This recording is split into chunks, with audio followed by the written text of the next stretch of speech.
सब पर मानो बुआ जी का व्यक्तित्व हावी है।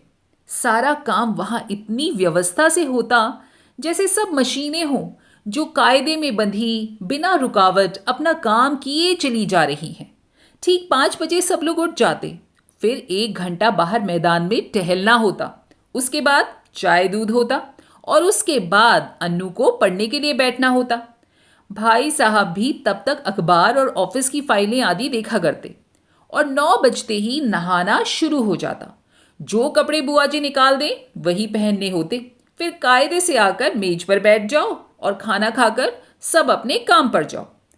सयानी बुआ का नाम वास्तव में ही सयानी था या उनके सयानेपन को देखकर लोग उन्हें सयानी कहने लगे थे, सो तो मैं आज भी नहीं जानती। पर इतना अवश्य कहूंगी कि जिसने भी उसका ये नाम रखा था वो नामकरण विद्या का अवश्य ही पारखी रहा होगा। बचपन में ही वे कितनी ही समय की पाबंद थी।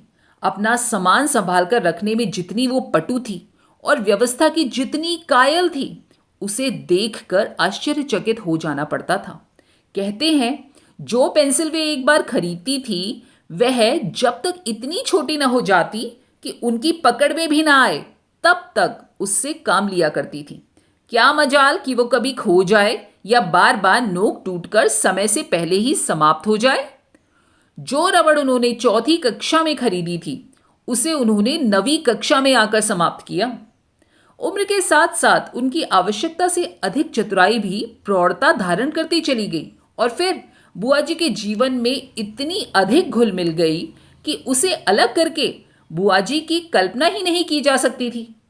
उनकी एक एक बात पिताजी हम लोगों के सामने उदाहरण के रूप में रखते थे, जिसे सुन सुनकर हम सभी खैर मनाया करते थे कि चलो शुक्र है, भगवान करे वे अपने ससुराल में ही रहें, वरना हम जैसे अस्त व्यस्त और अव्यवस्थित जनों के लिए तो मुश्किल हो जाएगा।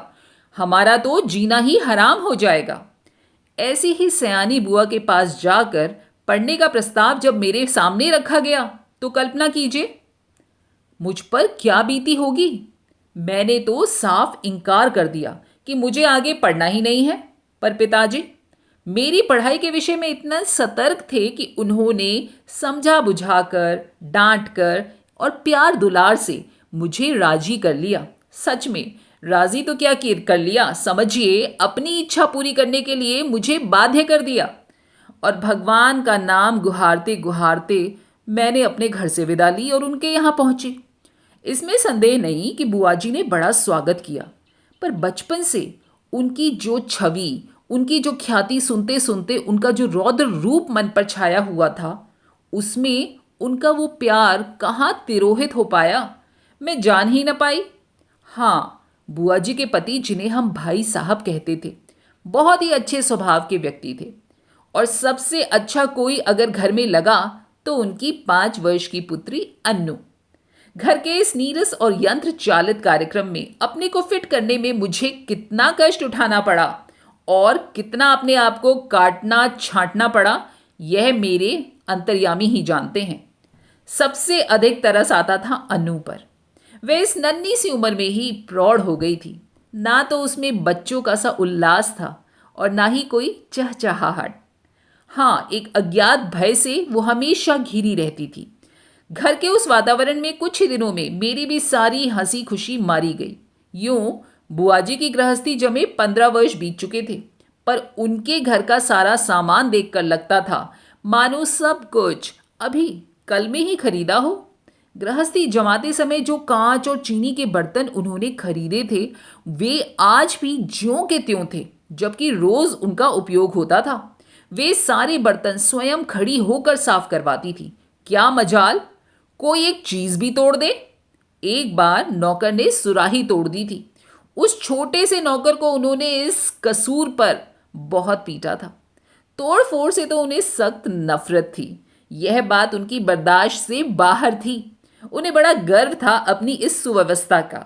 वे अक्सर भाई साहब से कहा करती थी कि यदि वे इस घर में ना आती तो ना जाने बेचारे भाई साहब का क्या होता, उनका तो बहुत बुरा हाल हो जाता। और मैं मन ही मन कहा करती थी कि और चाहे जो भी हाल होता, हम सब मिट्टी के पुतले न होकर कम से कम इंसान तो अवश्य हुए होते। बुआ जी की अत्यधिक सतर्कता और खाने पीने के इतने कंट्रोल के बावजूद अन्नू को बुखार आने लगा। सब प्रकार के उपचार करने कराने में पूरा महीना बीत गया, पर उसका बुखार नहीं उतरा। बुआ जी की परेशानी का कोई पार नहीं पा रहा था। मुझे लगता मानो उसके शरीर में ज्वर के कीटाणु नहीं, बुआ जी के भय के कीटाणु दौड़ रहे हैं, जो उसे ग्रसते ही जा रहे हैं। वह उनसे पीड़ित होकर भी भय के मारे कुछ कह तो सकती ही नहीं थी, बस सूखती ही जा रही थी। और आखिर डॉक्टरों ने कई प्रकार की परीक्षाओं के बाद राय दी कि बच्ची को पहाड़ पर ले जाया जाए और जितना अधिक उसे खुश रखें, प्रसन्न रखा जा सके उतना रखें। सब कुछ उसके मन के अनुसार हो, यही उसका सही इलाज है। पर सच पूछो तो बेचारी का मन बचा ही कहाँ था। भाई साहब के सामने एक विकट समस्या थी। बुआ जी के रहते ये बात संभव ही नहीं थी, क्योंकि अनजाने में ही उनकी इच्छा के सामने किसी और की इच्छा चल नहीं सकती थी। अब भाई साहब बड़ी विपदा में थे। भाई साहब ने सारी बात डॉक्टर के सामने रख दी। तभी डॉक्टर ने कहा कि माँ का साथ रहना ठीक नहीं होगा। बुआ जी ने सुना तो बहुत आनाकानी की, पर डॉक्टर की राय के विरुद्ध जाने का साहस वे बिल्कुल नहीं कर पाई, सो मन मारकर वहीं रह गई। जोर शोर से अनु के पहाड़ पर जाने की तैयारियां शुरू हुई। पहले दोनों के कपड़ों की लिस्ट बनी, फिर जूतों की, मोजों की, गरम कपड़ों की, ओढ़ने और बिछाने के सामान की और बर्तनों की।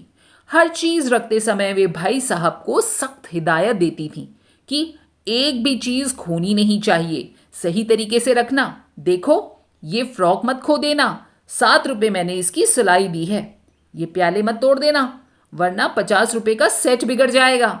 और हाँ, ग्लास को तुम तुच्छ समझते हो, उसकी परवाह ही नहीं करोगे, पर देखो, यह 15 बरस से मेरे पास है, इसे कहीं खरोंच तक नहीं आई है, तोड़ दिया तो ठीक नहीं होगा। प्रत्येक वस्तु की हिदायत के बाद वे अनु पर आई। वह किस दिन, किस समय, क्या खाएगी, उसका मीनू ही बना दिया। कब कितना घूमेगी, क्या पहनेगी, सब कुछ निश्चित कर दिया। और मैं सोच रही थी कि यहाँ बैठे बैठे ही बुआ जी ने इन्हें ऐसा बांध दिया कि बेचारे अपनी इच्छा के अनुसार क्या खाक करेंगे। सब कह चुकी तो ज़रा आर्द्र स्वर में बोली, कुछ अपना भी ख्याल रखना, दूध फल बराबर खाती रहना। हिदायतों की इतनी लंबी सूची के बाद भी उन्हें यही कहना पड़ा, जाने तुम लोग मेरे बिना कैसे रहोगे। मेरा तो मन ही नहीं मानता। हाँ, बिना भूले रोज़ एक चिट्ठी ज़रूर डाल देना। आखिर वह क्षण भी आ पहुंचा जब भाई साहब एक नौकर और अनु को लेकर चले गए। बुआ जी ने अनु को खूब प्यार किया, रोई भी। उनका रोना मेरे लिए नई बात थी। उसी दिन पहली बार लगा कि उनकी भयंकर कठोरता में कहीं कोमलता भी छिपी है। जब तक तांगा दिखाई देता तब तक वे उसे देखती ही रहीं। उसके बाद कुछ क्षण निर्जीव सी होकर पड़ी रही, पर दूसरे ही दिन से घर फिर वैसे ही चलने लगा। भाई साहब का पत्र रोज आता था, जिसमें अनु की तबीयत के समाचार होते थे। बुआ जी भी रोज एक पत्र लिखती थी नियम से, जिसमें अपनी उन मौखिक हिदायतों को वो लिखित रूप से दोहरा दिया करती थी। पत्रों की तारीख में अंतर रहता, बात शायद सब में वही रहती थी। मेरे तो मन में आता कि कह दूं, बुआ जी रोज पत्र लिखने का कष्ट क्यों करती हो। भाई साहब को लिख दीजिए कि एक पत्र गत्ते पर चिपकाकर पलंग के सामने लटका लें और रोज सवेरे उठते ही उसको पढ़ लिया करें। पर इतना साहस ही नहीं था मुझ में कि यह बात कह सकूं। करीब 1 महीने के बाद एक दिन भाई साहब का पत्र नहीं आया। दूसरे दिन भी नहीं आया। बुआ जी बड़ी चिंतित हो उठी। उस दिन उनका मन किसी भी काम में नहीं लग रहा था। घर की कसी कसाई व्यवस्था कुछ शिथिल सी मालूम होने लगी। तीसरा दिन भी निकल गया। अब तो बुआ जी की चिंता बढ़ती ही जा रही थी। उनकी चिंता का पार नहीं रहा। रात को वो मेरे कमरे में आकर सोई, पर सारी रात दुस्वप्न देखती रहीं और रोती रहीं, मानो उनका वर्षों से जमा हुआ नारीत्व पिघल रहा है और अपने पूरे वेग के साथ बह रहा है। वे बार बार कहती कि उन्होंने सपने में देखा है कि भाई साहब अकेले चले आ रहे हैं, अनु साथ नहीं है, और उनकी आंखें भी लाल हैं और वे फूट फूट कर रो पड़ती। मैं तरह तरह से उन्हें आश्वासन देती, पर बस वे तो कुछ सुन ही नहीं रही थी, रोए जा रही थी। मेरा मन भी कुछ अन्नू के ख्याल से तो कुछ बुआ जी की ये दशा को देखकर बहुत दुखी हो रहा था। तभी नौकर ने भाई साहब का पत्र लाकर दिया। बड़ी व्यग्रता से, कांपते हाथों से उन्होंने उसे खोला और पढ़ने लगी। मैं भी सांस रोककर बुआ जी के मुंह की ओर देख रही थी कि एकाएक पत्र फेंककर सिर पीटती बुआ जी चीख कर रो पड़ी। मैं धक्क रह गई। आगे कुछ सोचने का साहस ही नहीं होता था। आंखों के आगे अन्नू की भोली सी नन्ही सी तस्वीर घूम गई। तो क्या अब अन्नू सचमुच ही संसार में नहीं है? पर यह सब कैसे हो गया? मैंने साहस करके भाई साहब का पत्र उठाया। लिखा था, प्रिय सयानी, समझ में नहीं आता किस प्रकार तुम्हें यह पत्र लिखूं, किस मुंह से तुम्हें यह दुखद समाचार सुनाऊं। फिर भी रानी, तुम इस चोट को धैर्यपूर्वक सह लेना। जीवन में दुख की घड़ियां भी आती हैं और उन्हें साहसपूर्वक सहने में ही जीवन की महानता है। ये संसार नश्वर है। जो बना है वो एक न एक दिन मिटेगा ही। शायद इस तथ्य को सामने रखकर हमारे यहाँ कहा है कि संसार की माया से मोह रखना दुख का मूल कारण है। तुम्हारी इतनी हिदायतों के और अपनी सारी सतर्कता के बावजूद भी मैं उसे नहीं बचा सका। इसे अपने दुर्भाग्य के अतिरिक्त और क्या कहूँ, यह सब मेरे ही हाथों होना था। आंसू भरी आंखों के कारण शब्दों का रूप अस्पष्ट से अस्पष्टतर होता जा रहा था और मेरे हाथ थर थर कांप रहे थे। अपने जीवन में यह पहला अवसर था जब मैं इस प्रकार किसी की मृत्यु का समाचार पढ़ रही थी। मेरी आंखें शब्दों को पार करती हुई जल्दी जल्दी पत्र के अंतिम हिस्से पर जा पड़ी। धैर्य रखना मेरी रानी, जो कुछ हुआ उसे सहने की और भूलने की कोशिश करना।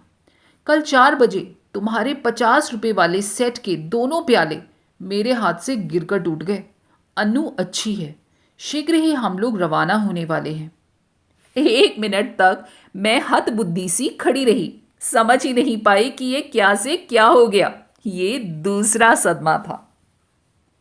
दोस्तों, कैसी लगी ये कहानी सयानी बुआ? उम्मीद है पसंद आई होगी। फिर मिलेंगे अगली बार ऐसी ही दिल छूने वाली मनमोहक कहानियों के साथ। तब तक अपना और अपने समस्त परिवार का ख्याल रखिएगा।